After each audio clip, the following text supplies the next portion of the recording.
What is up, YouTube? How y'all doing? Check it out. Uncle Mike is outside. I'm trying to get some fresh air. I had to move under the back. I need to get more fresh air. But anyway, check this out, man. Is it too late to start a YouTube channel in 2026? I'm going to give you my input on reasons why you should start and see if his input relates to you. Right after this intro, let's check it out. Growth's got a formula most never learn. You don't need luck or talent, structure is earned. If you're ready to build and you know it's your turn, start with the 4 free videos, earn as you learn. Click on the more below to sign up. That's right, guys. Click on the link below. Sign up for my 4 free videos that is based on all the things that made me say, forget that. I got to do this. You have no other choice but to do this.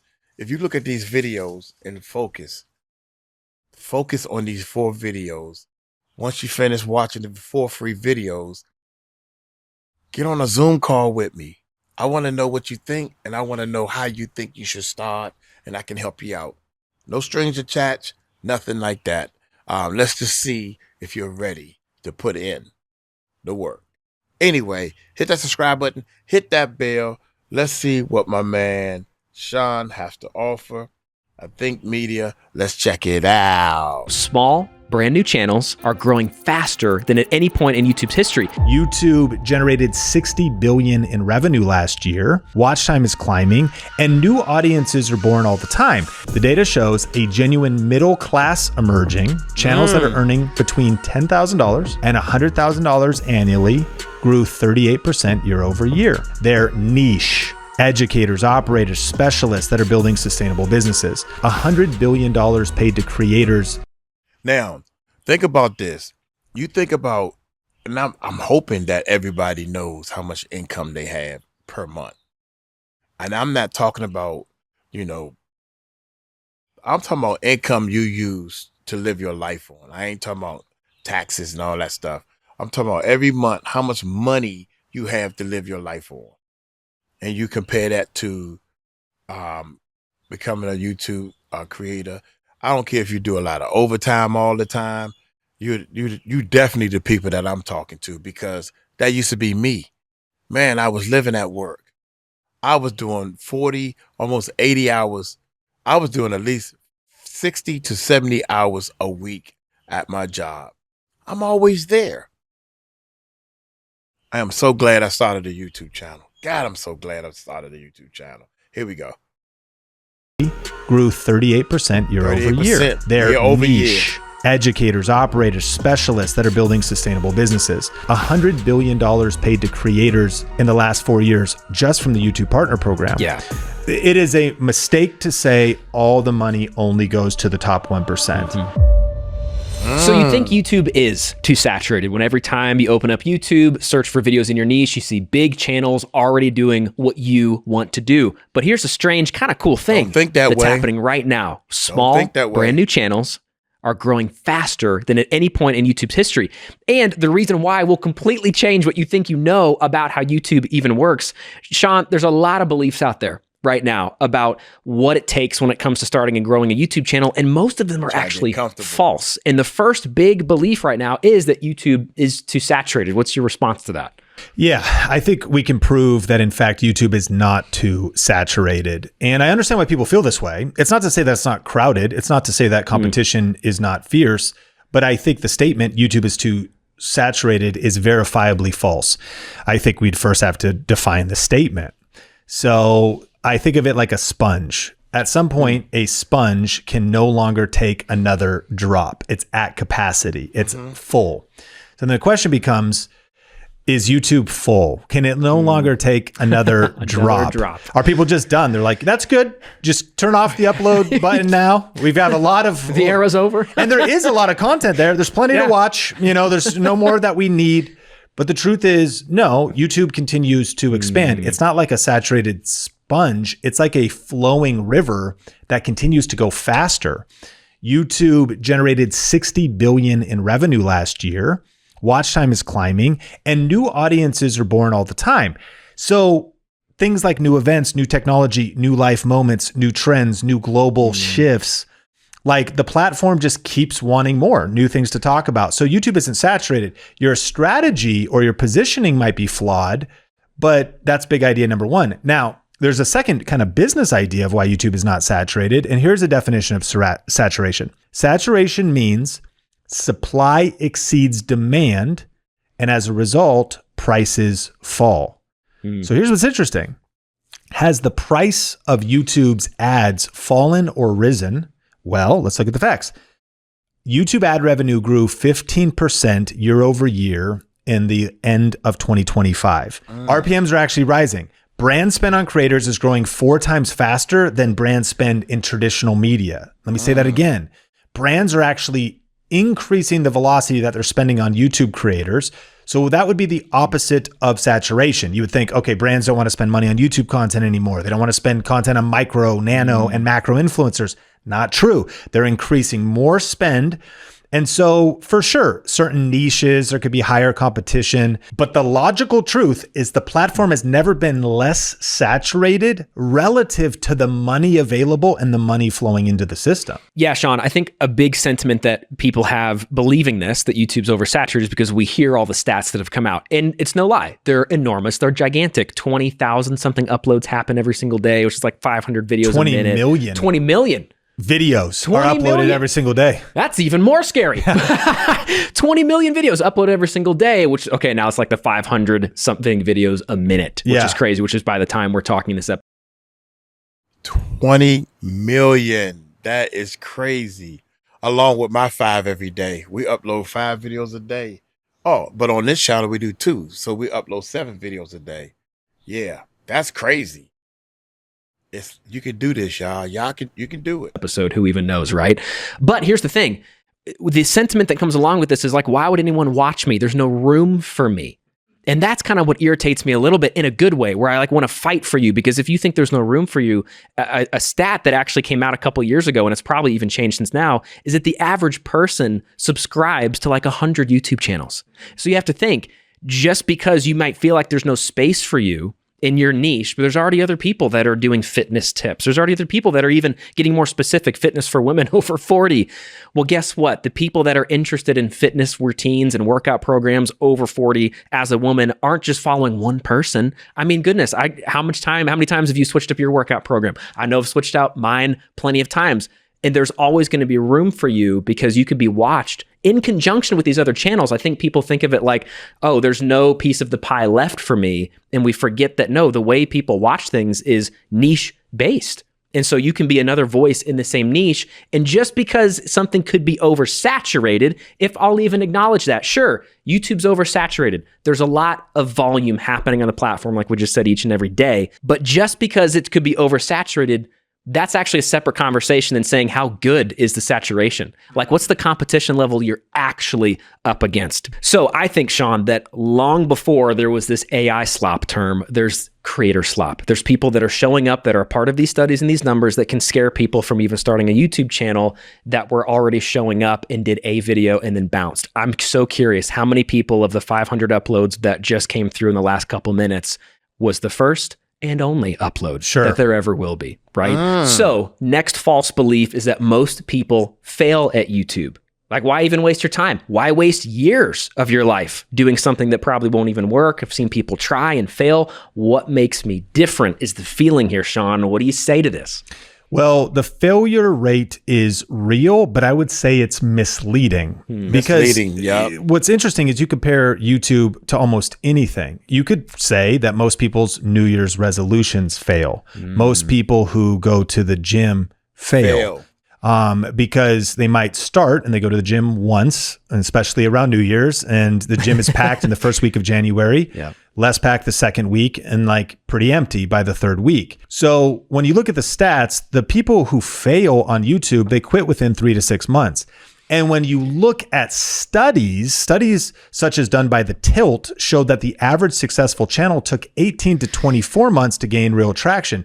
So you're not actually competing against everybody that's tried. You're competing against everyone who stayed. And everyone who stayed is a lot smaller number. But here's what's interesting about YouTube is the downside risk is essentially zero. You could look at most small businesses. It's like you go a couple years in, 9 out of 10 small businesses fail. If you wanted to start a restaurant, well, a lot of restaurants, it's an uphill battle. A lot of restaurants fail. Do we think that there's going to be a decrease in the consumption of food or interest in people spending money at restaurants? No, of course. Like, is that going to go down? No, it's going to go up. We always want new restaurants to eat at. If the food is good, if the service. Everybody go to college. Some people go to college and they fail. Some people fail in high school. They drop out. So failure is in anything you do. They try to go to play football and go to the NFL or the NBA and they fail. Service is good. Well, that becomes the variable done. But YouTube has this massive advantage over these other opportunities. Listen, again, you can listen to any kind of podcast. What kind of business do you want to start? How much money do you want to invest? Do you want to lease a building locally, start a restaurant, hire a staff? More power to you. But if that doesn't work out, you might be in massive debt, etc. The YouTube risk is essentially zero. So when you think about some of these false beliefs, well, there's truth in them, but you got to actually look at the data. But then secondly, you just might think about, well, it's not like it's not that this is without risk. It's just that I'm making a calculated risk. And if we take it even a level deeper, if the downside risk is no matter what you do in YouTube, even if you buy a camera and redo your home office or invest in some education or do some other stuff, these are not fatal numbers. On the high end of this Tilt study that happened, they said that a lot of professional creators, once they got a ways into it, have spent about $10,000. Okay. Once they've invested in their education, in a camera, a standing desk, some software. Sure. And you do it for a couple years, and let's say you fail. Well, consider this. What about the communication, marketing, and audience building skills that you developed along the way? What about the open doors, and maybe that led to a job opportunity in that? So again, we're just going through some of these beliefs. I like to attack them aggressively because these statements are easy to say and they're really easy to feel because there's like a level of truth, but you got to inspect the claim. Do most people really fail? Again, there's no guarantee of success, but do most people, have they given an adequate effort with a sustained level of quality, with enough level of outputs over even the basic math? So it's like, did you give it 18 to 24 months?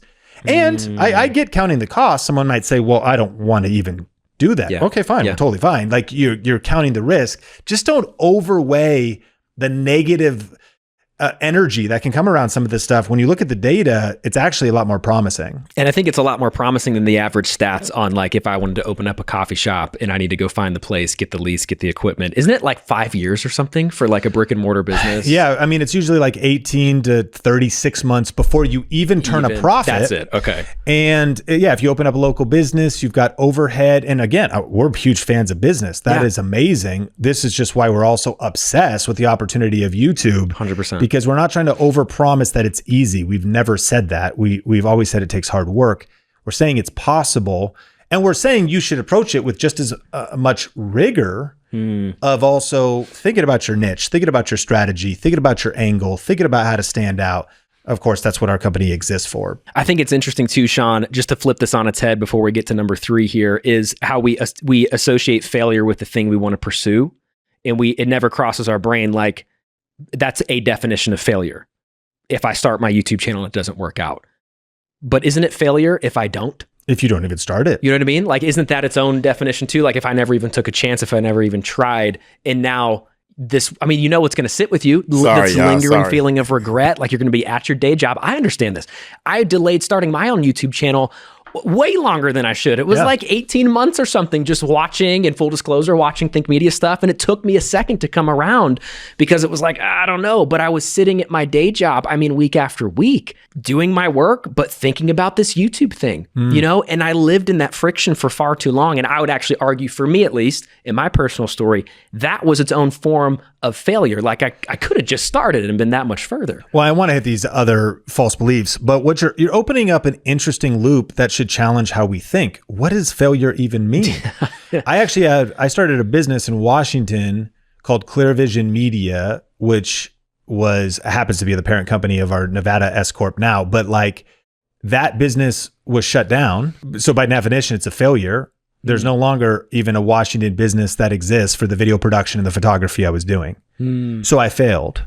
So I sit in front of you with that failure under my belt. We actually anthem this at our company. We have this phrase, sometimes you win, sometimes you learn. And so back to that idea of, like you said, it could be failure to not even start. Yeah. It also, if you ended up doing YouTube for a couple years and getting some subscribers and getting some contacts and maybe, making some money, but this idea, am I going to be doing this for the next 50 years? I don't know. Is this going to turn into a huge company? I don't know. Are you just going to go on a run? What kind of skills or experiences or lessons? So even if you were to inspect the fail statement, I don't consider that Clear Vision Media Washington business a failure. Yeah. Sometimes we'd shut it down because we moved. It also wasn't making great money. It brought in money. Yeah. I wasn't having I learned so many business lessons during that.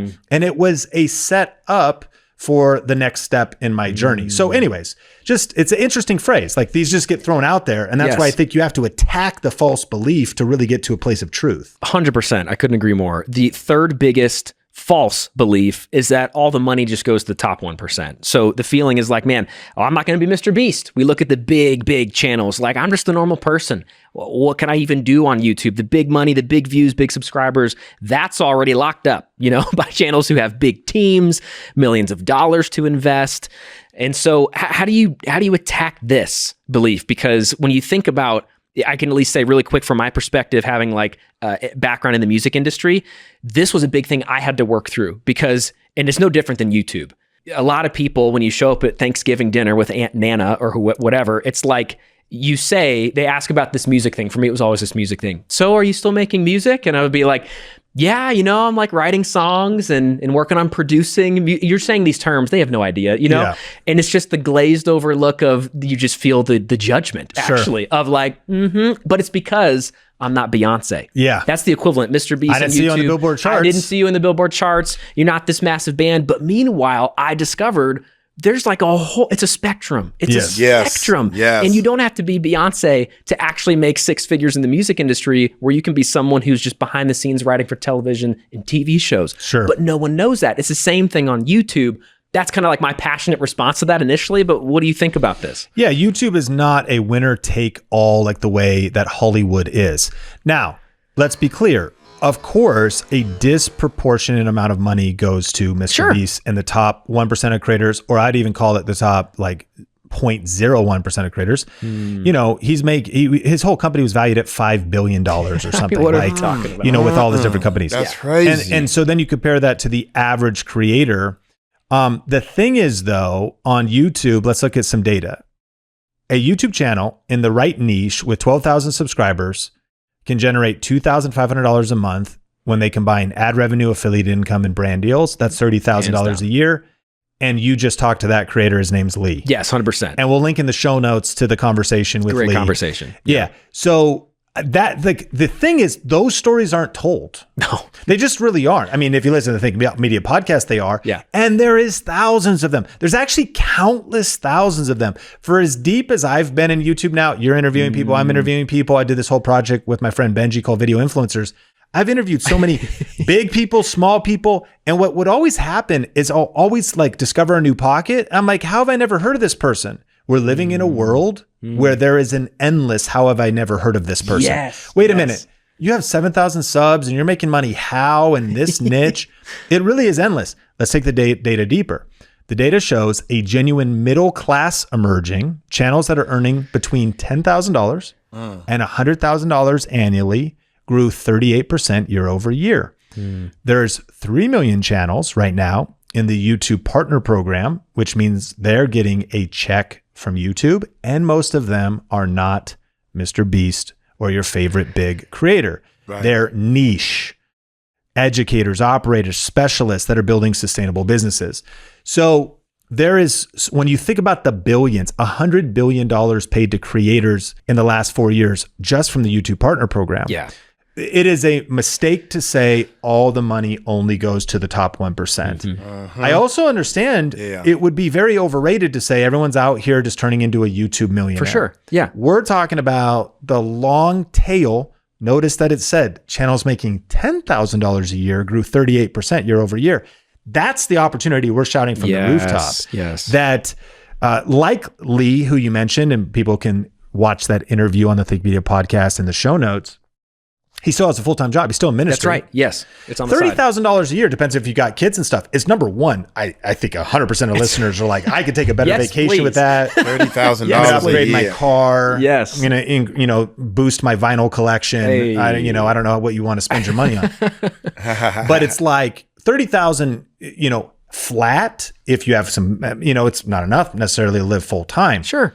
So there's a way to think about it, but it's a false belief that all the money goes to the top 1%. This is not true. It's not true. It doesn't go to the top 1%, just like big false belief number 4, which is that it's too late. And I actually have a weird relationship with this one. It's not too late because, Sean, we were just talking about, there is someone in our community, one of our students who went through one of our free challenges, our YouTube growth sprint. Yeah. And a part of that process that we walk people through is actually helping them post their next video or first video and giving them a framework, support, accountability, feedback along the way to get to that point. Yes. So Sherry, 77 years old, posts her first video on a brand new YouTube channel.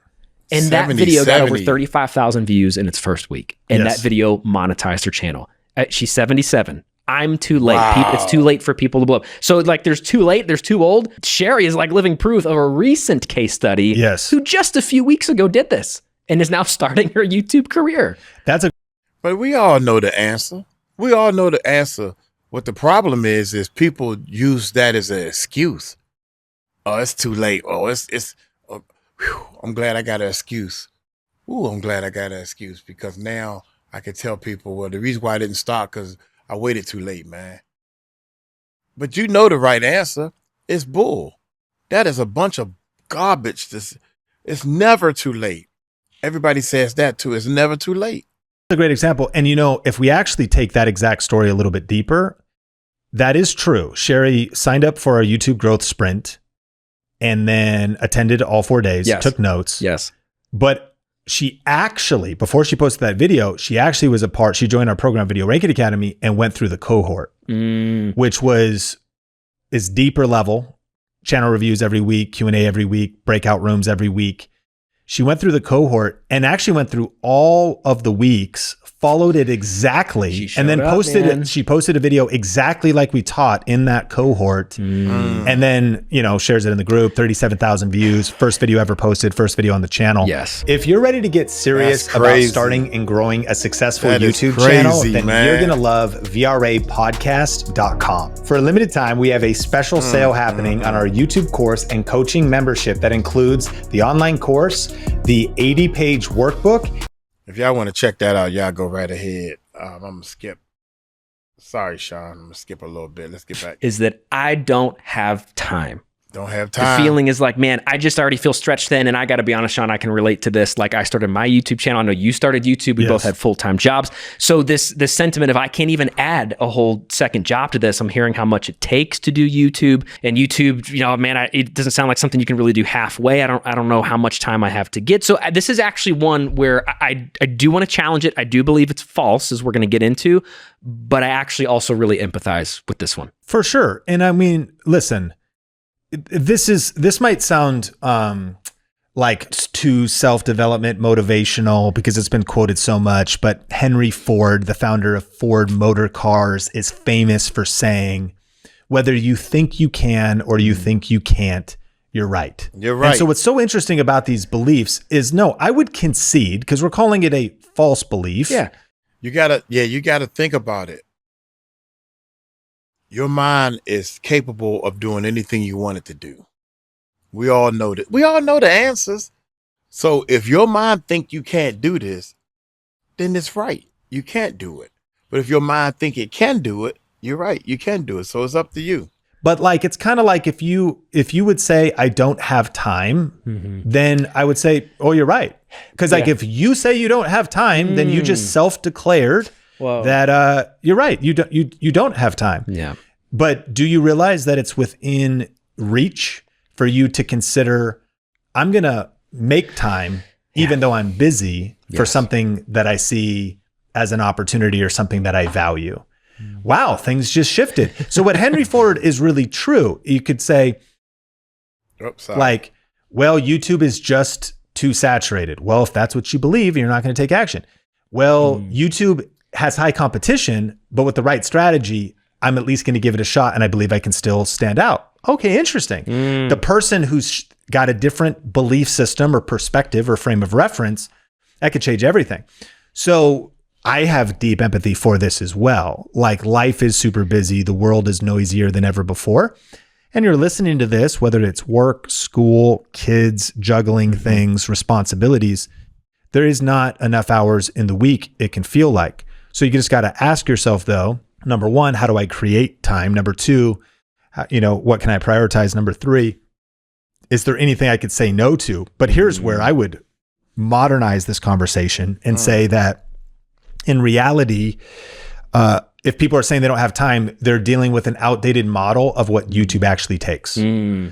AI tools have compressed the production timeline dramatically. Oh, man. Yeah. So whether that's assistance, because it still requires the creator, I think, to stand out and to be authentic, but whether that's assistance with planning, whether that's assistance with ideation, with scripting, whether that's, software like Riverside, if you capture in Riverside what we oftentimes record our virtual podcast when you're in Nashville and I'm in Seattle, it'll edit based off the transcript. It'll do things like take out your ums. It'll do a magic edit for you.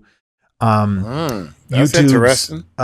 Own tools themselves for optimization, or just using the YouTube editor, learning how to shoot a video, maybe just hit record, go, talk for a while, turn it off, and then trim the ends and just upload it. Like, a lot of it is a system and how you approach it. What system or what software or what constraints are you giving yourself? And creators who used to spend 20 hours on a video are spending 4 to 6 now.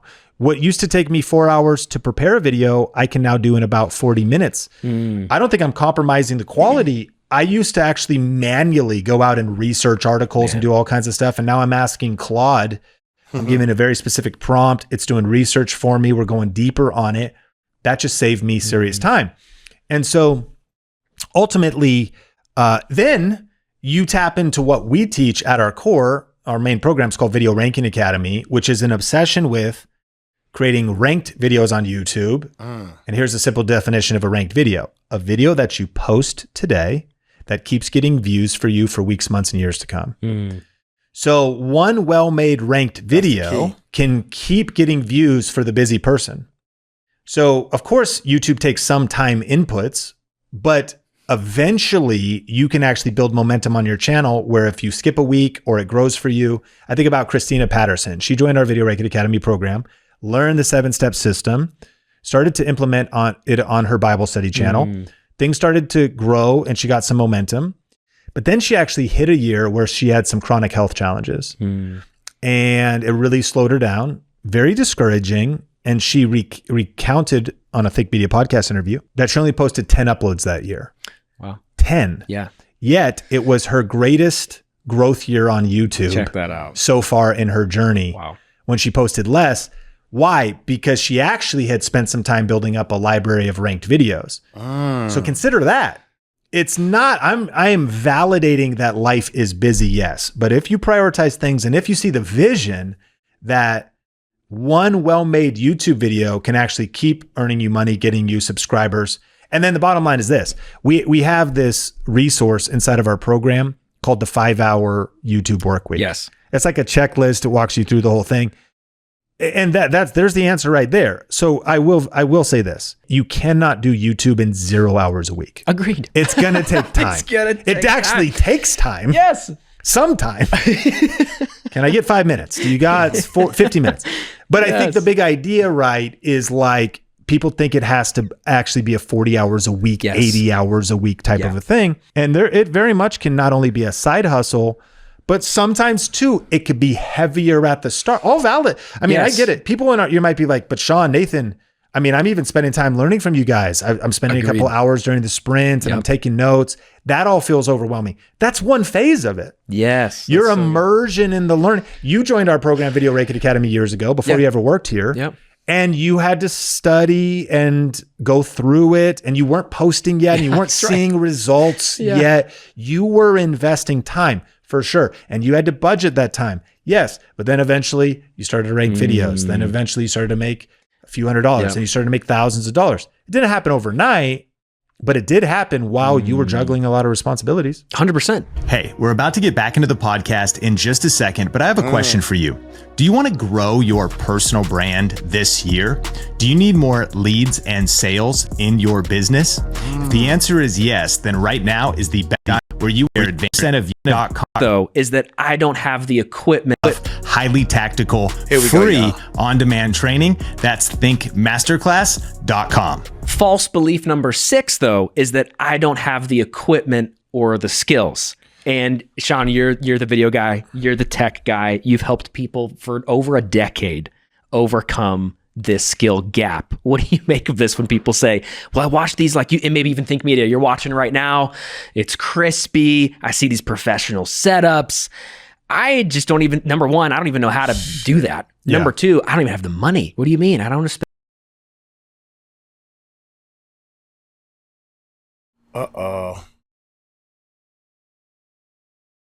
Yeah, that was Tahir calling. I had got to answer Tahir call. Let's now. It's crispy. I see these professional setups. I just don't even, number one, I don't even know how to do that. Number two, I don't even have the money. What do you mean? I don't want to spend money on all of that. Yeah. So I think these last couple objections we could hit kind of quick. The belief of I don't have equipment or skills. Number one, the equipment barrier is essentially gone. That's not new news to listeners. It's just realizing the power of the video capabilities and audio capabilities and video editing capabilities of the smartphone that every single one of us has. It's recognizing that even like the brand new laptop from Apple, the Neo, is just a few $100s and is like fully capable of editing video and being a full production studio for individuals. So, I mean, that's not nothing. That's money to invest, but like the barrier to tech is getting so low. Okay. So that one's covered. Now, as far as the skills go, fair enough, but just like anything else, the skills are learnable. Like everybody who has figured out anything had to at one point learn those skills. And so I think it's just a matter of like, it's a false belief. You can get your hands on the equipment and you could learn the skills, which brings us to false belief number 7, which is I don't know what to talk about. I think that's something that holds people back. I have nothing to say. I don't know what I would start my channel about. What are your thoughts on have you ever related to that? No, not ever. I've never related to this one. This is actually, Sean, this is a belief that I completely don't understand. Here's why. Because if you're listening to this and you've seen yourself doing a YouTube, like what are we even talking about? Yes, you have. You've totally envisioned yourself doing something. Okay, I can have empathy for the like, but I don't know what video I would make. Okay, now we're getting to like video strategy and choosing ideas and topics. But like the idea of like, I don't know what I would do or talk about, I push back on because I think most of us have had that vision of like, you see yourself doing the thing. So no, Sean, I actually can't relate with this one. How about you? Well, I think that's interesting because this objection, this belief could actually be like a confidence problem wearing a strategy costume. Ooh. Because I think what we're really feeling is I don't feel qualified or interesting enough to be watched. There we go. Now that's different. Because I already see 10 or 20, 30 people and we put other people on pedestals and we usually diminish ourselves. I don't know what to talk about means somebody else has already talked about it. Or I don't feel qualified or interesting.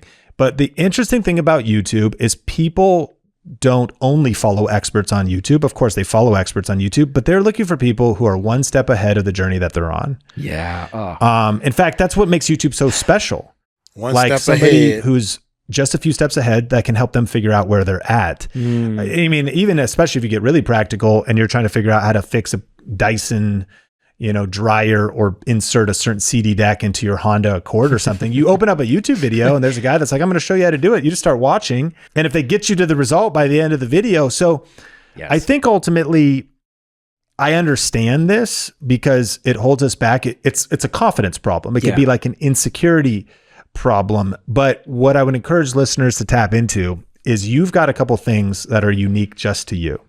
You've got experience, you've got perspective, you've got knowledge, and your combination of those three things is something that makes you genuinely unique. In fact, the only way to start a YouTube channel, I believe going in the future, if you're going to remain relevant, is to inject your perspective and your real world experience and even knowledge, because yes, you have some knowledge, but knowledge is a ChatGPT prompt away now. But context and perspective and experience, it's like Google's ranking formula called EEAT. It's like expertise, experience, authority, and trust. And what it is the human side. It's just like your life, your perspective, your story, your age, the generation you were born in, and what you're going through right now brought into the context of that subject. That's what people are looking for on YouTube. They're looking for humans that they can connect with. Yeah. And so your job is to find the specific angle, audience, and voice that makes your version of your YouTube channel, your niche, your topic, basically unique. Sean, I remember listening to a podcast with you and Rory Vaden. This was years ago. This was before I'd started my channel. Maybe I just started. But this was a piece of advice that really helped me, which was, and I think this frees people from this angle of, I think I need to be authority, need to have all this expertise. People don't need expertise. They need help. And so if you're in an educational space, even, hey, entertainment channel, okay, people don't need to be like laughing out of their seat or thrown over whatever. They just need to like have some stress relief. You know what I mean? It's just that next step. I think we overcomplicate what people need. And really, if I can make a video and if I need to make a YouTube video and I got to show up as an expert, sure, daunting. I totally get that. But if I'm going to make a YouTube video, man, I just got to show up and help somebody because I've done it before or I know something about it. Well, and speaking of Rory Vaden quotes, one of my other favorite quotes he said is, you are most powerfully positioned to help the person that you were yesterday. Oh man, that's good. So that's like perfect for that. like I don't know that. what I would talk about. Talk about the things you solved yesterday. Well, Sean, I didn't solve anything. I mean, in the last 6 months, in the last year, that's the one step ahead thing. That's the, others have called it document, don't create. Yeah. Document the journey where you're at, as opposed to sit down and create content like a 10-year expert. If you don't got the 10 years, what did you do over the last 10 days? In fact, a content format you can steal, if you're still listening to this podcast, you see it all over YouTube. I tried Andrew Huberman's morning routine for 30 days. So you could say, I tried no caffeine for 30 days. I tried colostrum. Yes. I tried programming with vibe coding. Like, you're just the experiment. You're the experiment. And those videos go viral. So you're going into it not even saying, I'm an expert who did it in an expert way for 30 days. You're just trying. People want to watch the journey and connect with a human that's in the trenches, sharing the narrative, and actually not just the wins, the mistakes, the learnings, the insights, your ability to assemble that into a video. Shout out to Rory Vaden. You are most powerfully positioned to help the person that you were yesterday. Sean, before we jump into this last false belief, have you ever heard of this thing called the Dunning-Kruger effect? I have. Okay. A couple times. It's this, and I think this has helped people too. Like, when it comes to like not knowing what to talk about, feeling incapable, not feeling credible, this Dunning-Kruger effect is a cognitive bias. It's basically where if you're sitting here saying, man, I think I lack the expertise, like I don't know that I could really talk to that, you actually are probably the person that can speak to that. And on the flip side, if you're the person that's saying, maybe you're a little overconfident and you're like, oh, I got that. I could totally help people. I could totally talk. Well, maybe there's actually not as much experience there as you think. And so it can be freeing to think about if you actually are, maybe if you're saying, I don't really know if I feel that confident to talk about baking or whatever it is, it's like, actually, that might mean you are the person. It shows actually you're humble and grounded because you realize there's how much still for you to learn. That's it. Yeah, because the Dunning-Kruger effect is we're overconfident at the start. How hard could that be? Yes. You watch some, that, yeah. And that's, you're right. 99% of people listening to this are actually like, no, I think it is going to be hard because reality is set in, but it actually shows you're in a good place. And what you do is it's the overconfident person that's about to crash. But then once you get down here, you just build your way up out of it. Yeah. Yeah. Just start teaching, start posting videos, start putting it out there, start sharing your perspective, start learning as you go. And all of a sudden you turn into that expert because of being a part of the process and just getting in the game. That's exactly it. Final false belief is that the algorithm can change and like everything can just die overnight. And the feeling here, I mean, I understand this. We even cover these topics about how policies can change overnight. New things are implemented. Channels can disappear. The news headlines of people losing channels and losing income. And so people, fair enough, might be like, I don't really want to get into something that feels unstable. Yes. Like, what do you say to this? Well, this is an intellectually honest objection because what we're recognizing is that there is risk. The platform risk is real. You are on rented land, borrowed land. Risk YouTube is real all platform. over the world. It belongs to YouTube and Google and Alphabet, the parent company. YouTube did terminate 12 million channels in 2025. Now, they explain that a lot of those are spam channels or AI slop channels. But there are headlines of somebody's channel getting shut down. And typically, if you venture into more risky forms of content that are on the edge of community guidelines, on the edge of maybe mass-produced AI content farm stuff, then that especially that comes with risk. Yeah. But I think that there's two responses to think about in terms of this belief. First, the skills that you develop, the audience relationships that happen, the email list you build, which means you're intentional, and you could swap out email lists for the group or the text message line or just the community you build off platform, and the business infrastructure you build through YouTube are yours to keep. This goes back to like whether you think you can or you think you can't, you're right.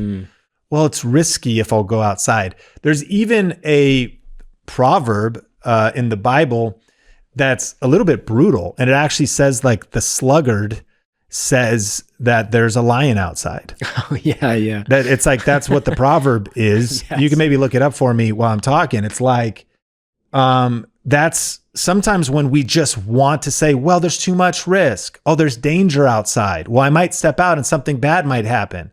Yeah. I mean, for sure. Like, farmers who wait for perfect weather never plant. What's it say? Did you find it? The sluggard says, there's a lion outside. I shall be killed in the streets. Yeah, it's a really funny proverb, but it's the person who's maybe, and I'm not trying to say anybody listening to this is lazy. Sure, you're a sluggard. You're a sluggard. But you are maybe hiding inside behind your excuses. Yeah. And so you're saying, well, the algorithm could kill everything. Yeah, for sure. Okay, so what if I start today, grow my channel for 2 years, but then it gets shut down? Well, then the question would be, well, did you build skills those 2 years? Did you make some money? Did you build an email list? Yeah, it could happen. And it has happened to creators, but you will even see some people who, whether you're in left-leaning politics or right-leaning, or whether you're center in politics, I guess it depends on the administration. There, when there's a Democratic administration, it seemed like YouTube was a lot more kind of anti-right and very pro-left. Recently, as it's been, Republican like kind of party in the White House, YouTube all of a sudden is showing up to Trump White House gatherings and whatnot. And you start realizing, okay, are they just trying to be on whatever side? Here's the point. It's like we've seen news channels on both sides seem to get shadow banned or seem to get shut down or seem to have. So here's the question. Someone goes, well, if that happens to me, well, think about these big brands, the Young Turks. They've built awareness through YouTube and they're like a left-leaning news organization, but they have off-platform paid ways of monetizing. Yes. Look at the Daily Wire. Same thing. They've built their own platform. So people are missing the point. Yeah. Like YouTube itself is this massive channel that could help you reach your goals and build an audience and fund your nonprofit and accomplish your mission and grow your church, whatever your ambition is. And we're out here. Help with your business. Number one, you're help with with your life. audience. Number two, every business has risk. Man, yeah, that's so. We talked about it earlier. Like a retail store depends on foot traffic and lease terms. It depends on Las Vegas, depends on tourism. And then all of a sudden, there's an interesting, there's been data of like prices in Vegas going up, tourism going down. And some people saying, why do people even need Vegas anymore? They can get like adult content, gambling, and dopamine hits from anywhere. What happens in Vegas now is just on the internet to like everybody, no matter where they are. So the world is always changing. So Vegas's business model may have been disrupted, yet it's still here. We're recording this in Vegas right now. I don't know. The world keeps moving. Like to bring some organization to this, thing is, I think it's not whether or not risk exists and whether or not the algorithm can change. I think it is about intelligently thinking about what kind of channel do you want to start? Yeah. What ground are you building on? We see people who see like a quick opportunity with some faceless and YouTube automation and AI. Yeah. But like you knew going into that maybe even using fair use or downloading other people's content and chopping it up, people build channels off of Warren Buffett and Charlie Munger off the Berkshire Hathaway things and chop up these clips and they make money on other people's content. They call it fair use. Like, by the way, it's working for a lot of people. But if someday Berkshire Hathaway emails you and it's like, hey, your whole channel is our content cut up, they have the right to do that. And you decided to even build with somebody else's content, which by the way, like React content, other people's content, massive opportunity. Fair use is a massive opportunity. Like we help creators do all this different stuff, but you knew the risk going into it. Yes. You knew I'm not seeing channels get shut down that are vlogging. This is the thing. Following YouTube's guidelines with family-friendly content. Well, Sean, I don't want to do family-friendly. That's totally fine. I'm just saying, I have personally not seen a channel get shut down following YouTube's guidelines with neutral content that's not, doing the different stuff. Risks exist. You can mitigate the risk, but you also can just move forward despite the risk.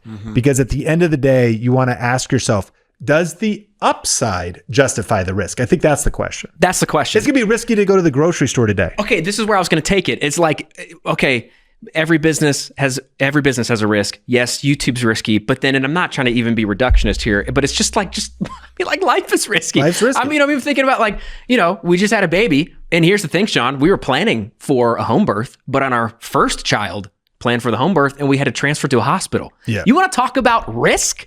Birth is risky. You know what I mean? Risky. And I know it's like, wow, okay, but it's like, we have to be prepared for anything. So what do we do for the second time around? Well, we knew what we went through the first time. We were making preparations. We were preparing for stuff. And I'm just like, risk is everywhere. It's in your day job, man. You're going to risk that toxic boss in culture for how long? Until it destroys you and you have to leave or you have to whatever. It's all around us. And so I do think, Sean, you say all the time, like fear is false evidence appearing real. And I think this is one of those things. And it's also hard to refute when the CEO of YouTube, right, just recently shared, he was casting the vision for the next 20 years of YouTube, right? It was like the next several decades of YouTube. The future's bright, right? I mean, Think Media is over 10 years old now?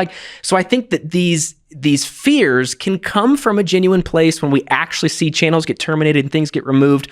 But I gotta be honest, these are extremes to me. In our day-to-day and week-to-week, we're interacting with Sherry, who just made a video about losing her puppy. You know what I mean? And it's like, she's going to be here, you know, the end of the year and next year, and probably have grown significantly because she took the plunge, she started, and she's still creating. Yeah. And I know we've covered these 8 false beliefs. And again, there's truth in them, but there's also, it's possible to disprove them. And I guess we should shout out Henry Ford. It's like, whether you think you can or you think you can't, you're right.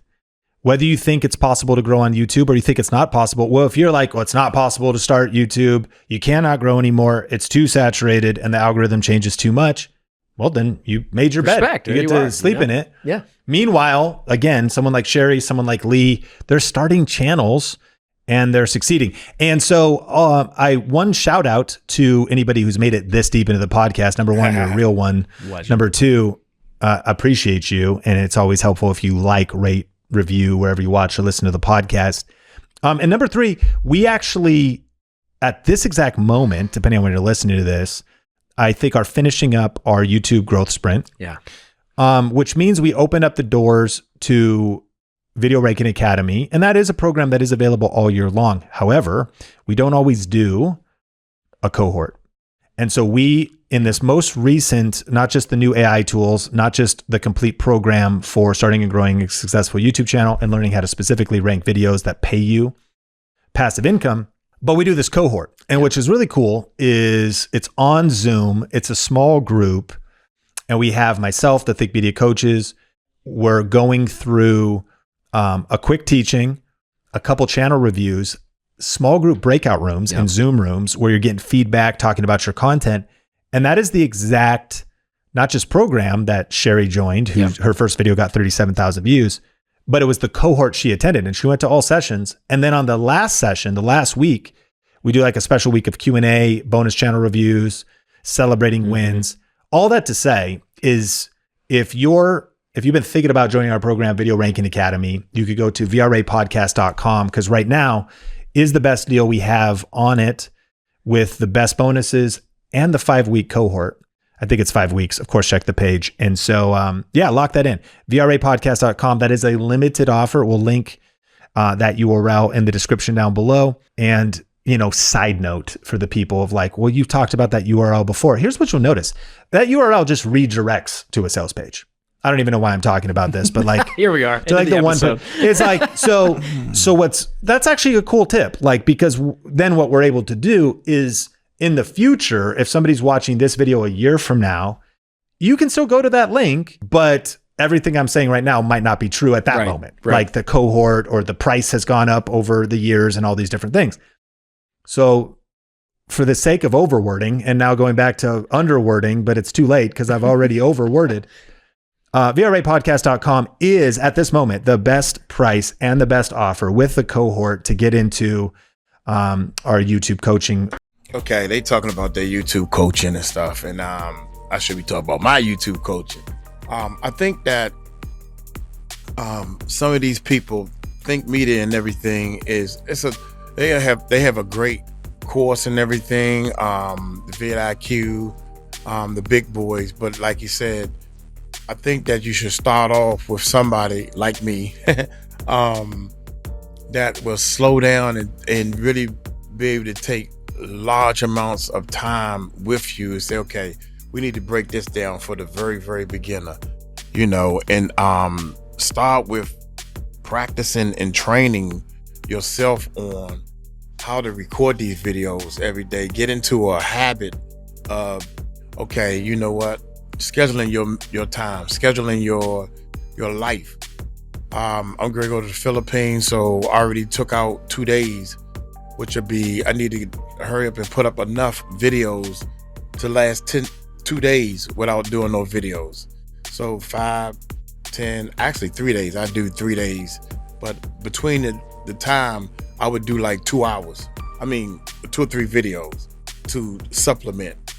So to make sure that we don't run out of videos, because one thing I make sure that we do is we release at least 5 videos a day on the main channel, period. Every now and then we might do 4. When I say 4, maybe 2 days out of the whole year.